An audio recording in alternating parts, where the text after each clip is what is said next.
Welcome to Life Esteem, a program committed to delivering information that's important to you and your community. Hello and welcome again to Life Esteem. Always great to have you as a viewer. Hey, we're going to talk today about stopping violence. We have with us Dr. John Reuwer. He's a conflict consultant, but he's also the coordinator of Cure Violence for Central Pennsylvania. So glad to have you here.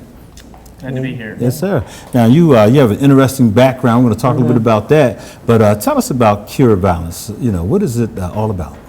Cure Violence is about looking at violence as a brain problem that transmits like a contagious disease rather than as a criminal or social problem. Okay. And break it down a little bit more. You say rather than a criminal or social problem, because we are locking people up in record numbers. And so we have a lens in which we see violence, and then we have a response to it. But what is your take then? You're hoping to do what? Well, as you can see, locking people up and taking a punitive approach to violence hasn't really solved the problem. Right. I think we can all agree on that. Now, some people might say we just got to get all the tougher, but I don't know where we'd build that many prisons or shoot that many people. Yeah. So, since the things that you do when you use a punitive approach haven't worked so well, if you think of it as a public health problem or a brain problem where violent behavior is actually a brain that's malfunctioning from the way evolution intended it to function, and then devise programs as if that were true, you then test those programs to see if in fact it reduces the violence. And the Cure Violence Project out of Chicago, based at the University of Illinois Chicago, has data now to prove that when you take a public health approach, you actually reduce violence in the form of homicides and shootings dramatically. Wow. That's interesting. One of the things, I know you were with us about a year or so ago when you first came into the Harrisburg area to address and talk about this. And what have you since then? The Cure Violence is what that wasn't available at that time, was it, when you were here a year ago? It was. I wasn't as familiar with it. You weren't familiar with it. Since then, more data has come out on it. They've now put replication sites in 50 places around the world, and every place they've studied it through fairly rigorous scientific evaluations, it has proved effective in reducing homicides and shootings anywhere from 25 to 80% within the first year. So you've been in Harrisburg now for a while. I know, kind of, scoping the landscape, and you've seen some things. Give us your impressions of the level of violence that we're currently experiencing here in the Harrisburg area. Well, if you look at actual levels, measurable, there have been about 18 homicides in this city of 50,000 in the last few years. That puts us on the Neighborhood Scout website's list as the 25th most dangerous city in the United States. We're actually ahead of that record so far this year. So statistically, we know we're in there with some of the worst neighborhoods in Chicago or Baltimore. Personally, I've experienced, because I've moved into Allison Hill, and just Saturday night I was awakened to 4 gunshots, to 2 cars having the window shot out right in front of my house. So I'm feeling the heat directly, and the reason I'm willing to do that is so I get to know what people who have to live here and experience that are experiencing, and help them react in a way that's useful. Well, it's interesting, one of the things you shared with us is that you were a former emergency room doctor. Right. And because people coming in because of, these type of gunshot wounds and things, this is what really led you on this path. It is. 28 years in the emergency department, you see a lot. You see what human beings can do to each other and what they do themselves in the form of self-harm. And after 30 years of doing that, I'm now fascinated by the question of how we can help people not think it's necessary to hurt each other to stay safe or to get your basic needs met.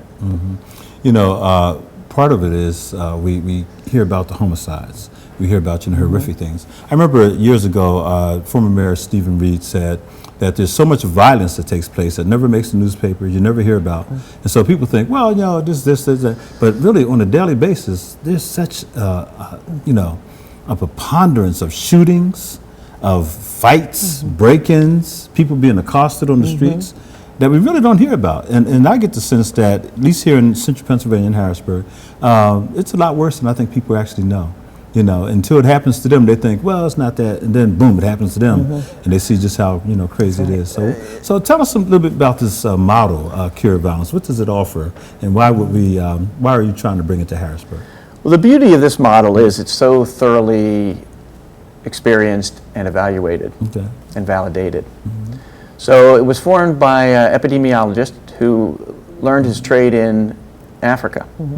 People told him that you're wasting your time using your skills in Africa because you're not going to get rid of the cholera and the HIV and the tuberculosis until you do something about the poverty and the political corruption there.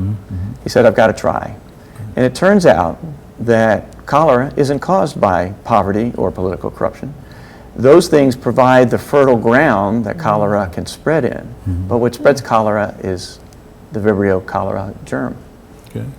And so when he got back to Chicago, people said, what are you going to do about our epidemic now that you've stopped these diseases without fixing all the underlying problems in Africa? What do you have to offer? He said, show me the data.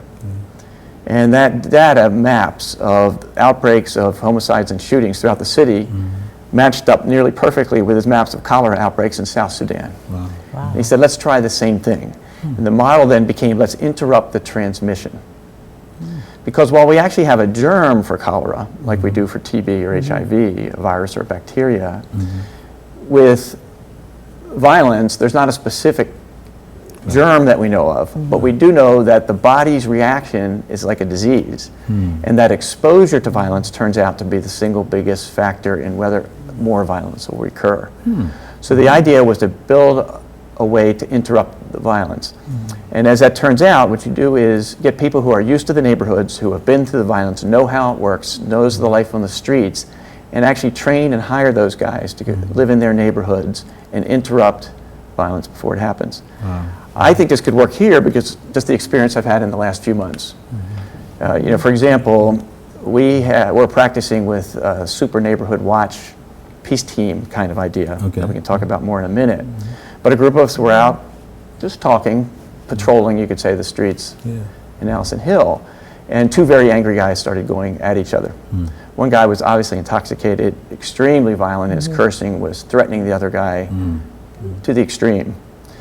One of the fellows on our team from this new group called Breaking the Chains that I also want to mention recognized one of the fellows, the less agitated fellow, and went over and talked to him, just pulled him off.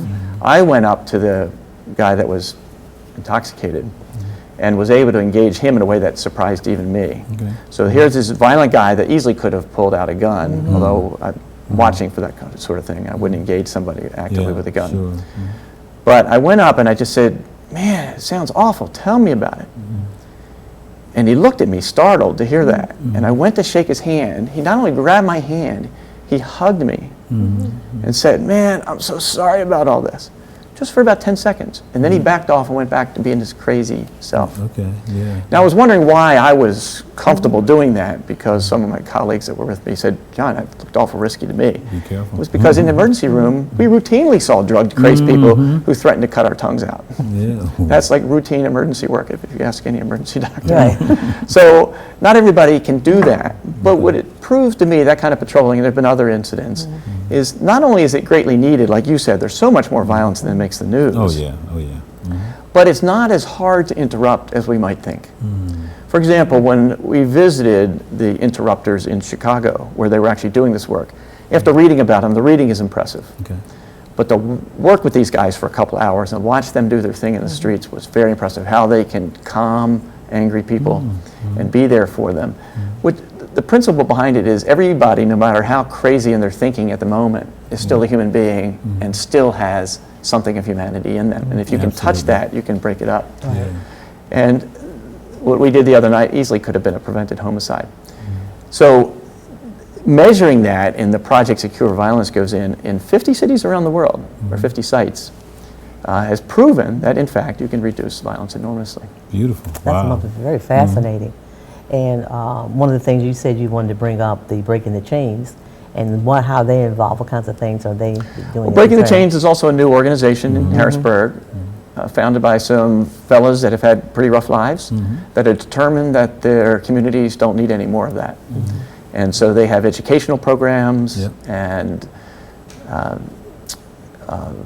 feed children on Sunday mornings and preach to them and try to teach them a way that they didn't learn growing up. The beauty of that particular group is that they not only set a program and invite people into it, but they walk the streets to see who's in trouble. and help those people in trouble and then bring them in. Yeah. And that's the beauty. And that's the point I want to make clear here, is when I visited last year for those few weeks, I was amazed meeting people like yourselves and how many folks were trying so hard to make the city safe and beautiful. Oh, yeah. And why was it not putting much of a dent in the actual violence? And I left thinking it's because everybody is working in silos, not enough collaboration. But after being here for a few more months, I have some other ideas about that. And I think the single biggest thing is the work that you're doing, that so many programs are doing, in the conflict resolution world we call peace building. You're creating the structures that make it easier for people to be peaceful, teaching them self-esteem, teaching them conflict resolution skills. The problem is you have too much violence here. Yes. And you need not just peace building, but peacekeepers. Yeah. Now in our culture, peacekeeping is done by the police. But we have a great police chief here and a great system. And how many times have I heard all the local police chiefs say, we can't do this alone. Yeah. There's just not enough resources for the police to do it all. So that leaves us either frustrated and hands up, we have to live with the violence, or do something different. So this is a model that augments the police work. It doesn't substitute for the police work. Okay. But it gives them a break because, for example, if somebody had interrupted the fella coming out of the bar and started shooting the other night, Yeah. I saw 6 police officers tied up for over an hour investigating that case. Those guys all could have been doing something else to keep the city safe. If Absolutely. one guy had gone up and put his arm around this drunk as he was coming out and pushed his gun down or told him not to shoot. And you know that sounds easy, but you know that's not as easy as you make it sound. Well- and one of the things that I mean, just based on experience, having grown up in the city, my dad was shot doing exactly that. Trying to do that. Doing exactly that. And it's the kind of thing that frightens people because one of the things we found is that this is not, I don't care factor anymore for so many people. And I want you to address that because this sounds like a great model. But I know from personal experience, having grown up in these streets and seen everything, there are some young folks out there, there's some older folks out there who do not care. They will shoot you as much as look at you. How do we address that? Because that's a real factor. And how did they do it in these other places? Because these guys aren't playing. Well, first let's talk about the actual degree of danger. No question it's risky to do that. Oh, But absolutely. it's something we ask policemen to do every single day. And But we- they're but equipped don't to bat do an it. eye. They come They're with training. guns. And training is very important in this. You don't do that kind of work without a lot of training. Will you have weapons What's in that? cure? Will you have weapons in cure? Would you have Weapons. weapons? Will you be using Oh, weapons? heavens, no. This is a yeah. totally nonviolent model. By the Absolutely. way, this is part of a global phenomenon that is very exciting to me, called civilian unarmed peacekeeping. There have been places in all over the world, Colombia, even in, there are cutting edge groups now training civilians in Syria to stand up to ISIS without weapons. The United Nations has now put civilian unarmed peacekeeping as a major component of peacekeeping around the world, seeing that soldiers really aren't trained very well to do that. And so think of that as a model. Now, is it dangerous? Let's go back to the interrupter model where we spent an afternoon with 10 of these guys in their storefront in West Humboldt Park, which when they started was the most dangerous neighborhood in the city. And watching the friendliness of the people toward them and their ability to do this, and they're talking. Several times they told us we do this without bulletproof vests. So you think, are we creating a team of martyrs? It turns out not at all. There was one fellow shot, and this is what's impressive to me because he was apologetic about being shot. He said, I saw a guy coming toward us, too calm for the situation. He said, when somebody's yelling and cursing and saying they're going to take my head off, I can deal with that, he said. But this guy was too calm. I didn't react. He pulled a gun. The guy behind me pulled a gun. They both shot, and he took 3 hits. Now, this is what really got me. He said, I could have gotten out of the way, but if I had, somebody else would have gotten shot. Now, if that's not the gospel incarnate, I don't know what is. But the point is that the expectation from when you said it's so dangerous, you know, can we do that? It turns out no. Statistically, those 10 guys have been much safer doing this interruption work than they were living in that neighborhood as it was before. And not only are they safer as peacekeepers, but the rest of the community is so much safer. You know, you and I have had this conversation before because you're talking about Chicago, right? Yeah, I mean, they just had record number of shootings and deaths in Chicago this year. they did. So while we're saying that this is a good model, we just had record numbers of black people mostly shooting and killing each other this year. So Same. so when you say that to the black community, bro, Right, say right. it's Dr. John.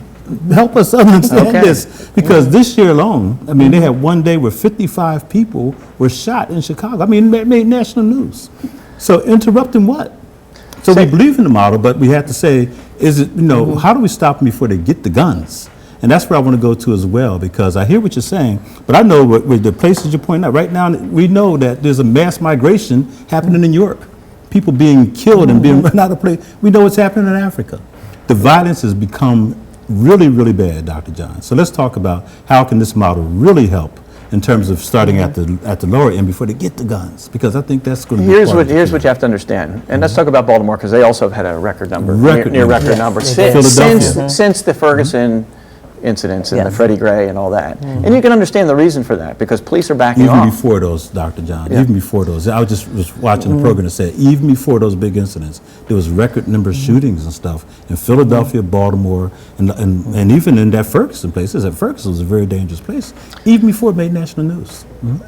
Here's what you have to understand about this, why it's difficult to lump this in with the rest of the city. Because in Baltimore, I'm a little more familiar with Baltimore because I've talked there, and that's the city I'm from. They have 4 neighborhoods they're covered. All right, there are 90 some neighborhoods. There's 2 square miles covered by the Cure Violence Program in Baltimore. In none of those areas has the violence increased as it has in the other places. But there are 90 square miles in Baltimore. So the point is, you've got only a few neighborhoods, and those have been protected. They've got the data. You can go on to cureviolence.org website now and look at the Baltimore story. It's pretty impressive. Okay. Not trouble-free, but infinitely better than the rest of the city. Right. The Cure Violence neighborhoods have not participated in that huge spike in homicides. It is fantastic. The beauty about bringing this to Harrisburg, and I believe we would be the smallest city they've ever come to, is that a single team, our whole city is the size of one big neighborhood in Chicago. And if we fix it, we fix the whole city. Unlike the 19 neighborhoods they have in Chicago, out of 150 neighborhoods, isn't quite enough to make the news.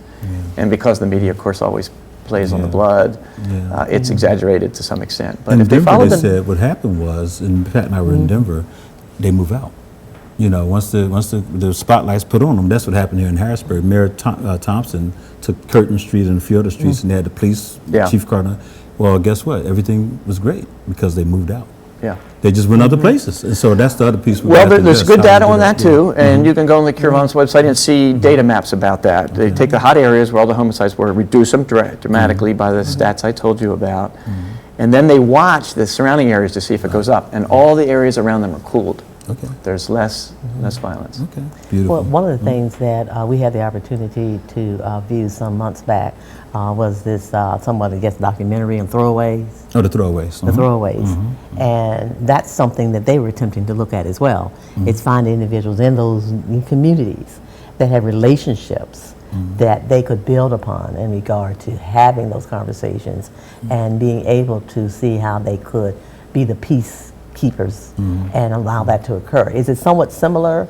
Yes, Cure Violence offers technical support. Okay. They will send people here to visit. In fact, their national director is coming on October 15th to help us get this started. But you hire all local people, people that know the neighborhoods, know the streets, that have street credibility.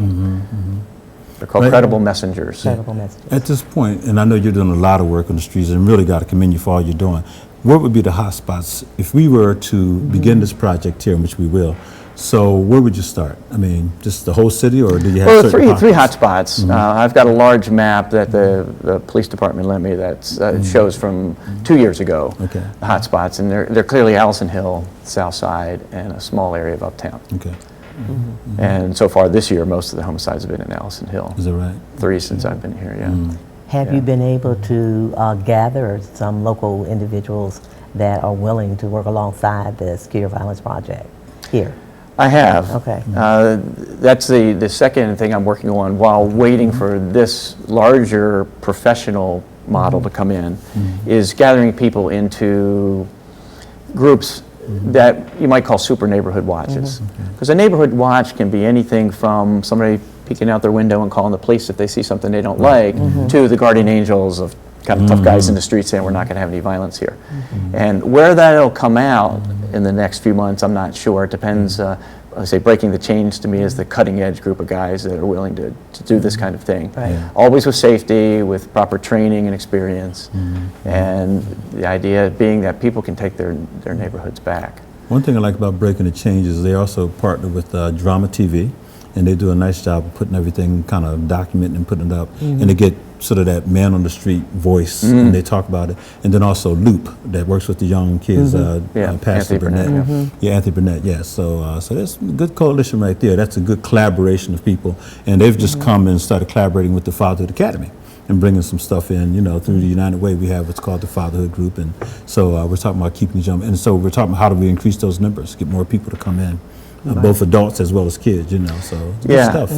But I'm really intrigued in regard to the conversation about the disease aspect of this, all right? And how, I don't know, I personally have never considered or thought about it in that way. But they're obviously, based on what you're saying, the data that suggests, does this get more into the physiological aspect of it, or more the mental health, or a combination? Well, those are related. The related. biopsychosocial model of mental health. The brain can be thought of as a very complex bag of neurotransmitters. At the same time, that manifests behavior. And I know as a physician, the amount of depression I've treated over my life, that some people respond better to chemical alterations as a form of medication. Other people respond better to behavioral changes. But it's the chicken and the egg problem.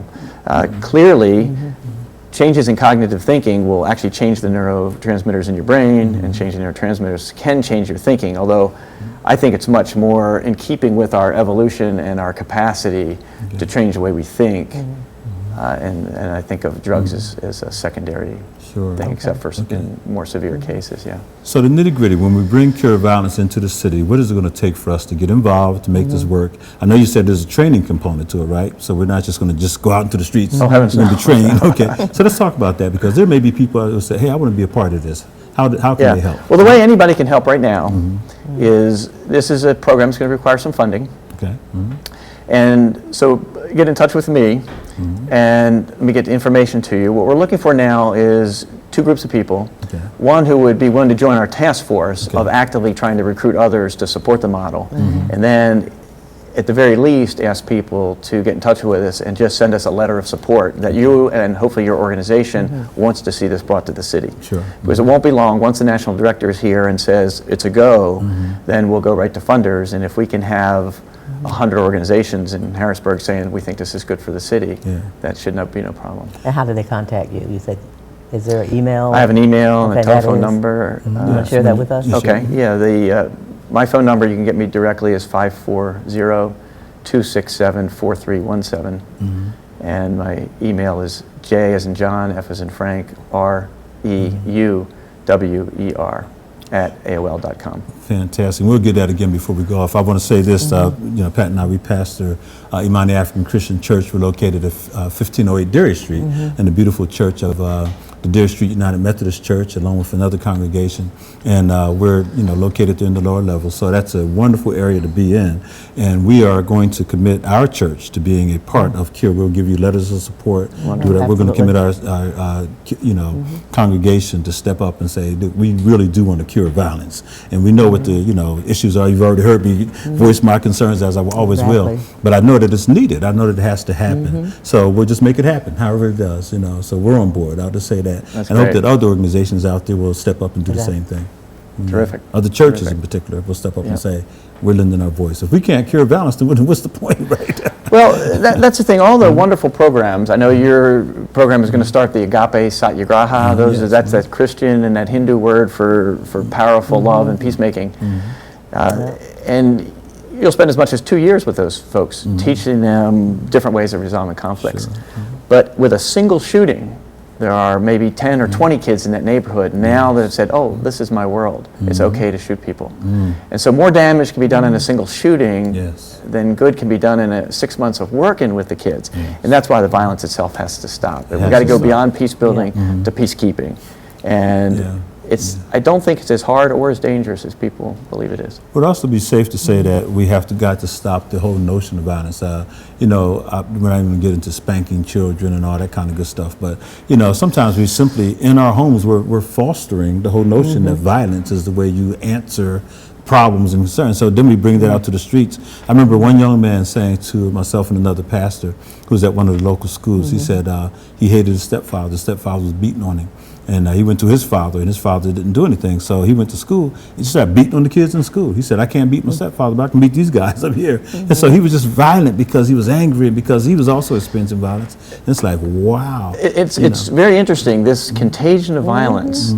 I don't know how familiar you are with tuberculosis, but if you expose 100 people to tuberculosis, cough in their face, tuberculosis, most will just wall it off and not get sick. Okay.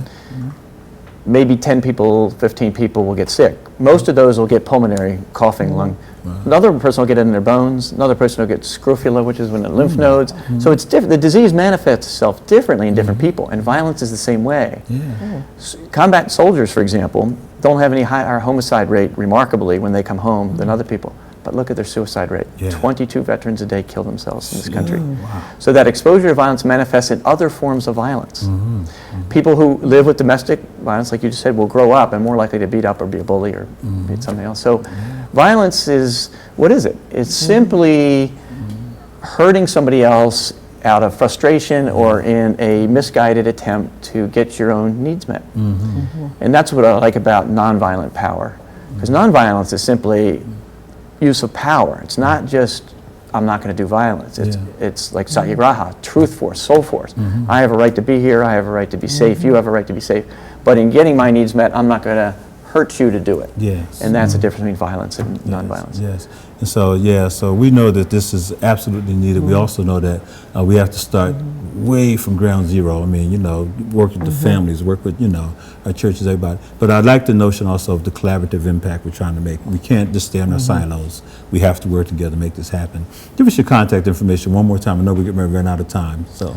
Yeah, my number is 540-267-4317, and email is jfreuwer@aol.com. Fantastic. It's called Cure Violence. It's a model that's coming out of Chicago, and it's now all throughout the country, and it is it's a model that's needed for Harrisburg, Central Pennsylvania, for all communities. But it's also a model that talks about, creating peacekeepers. And so we have got to do that job. It's a dangerous work.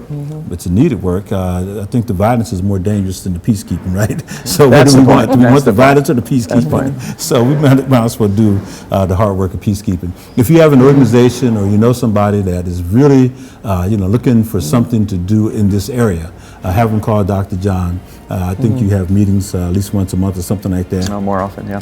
And so more often. So, get involved, get others involved, and we can make a difference. Thank you so much for watching Life Esteem. We're going to see you next time here on Life Esteem.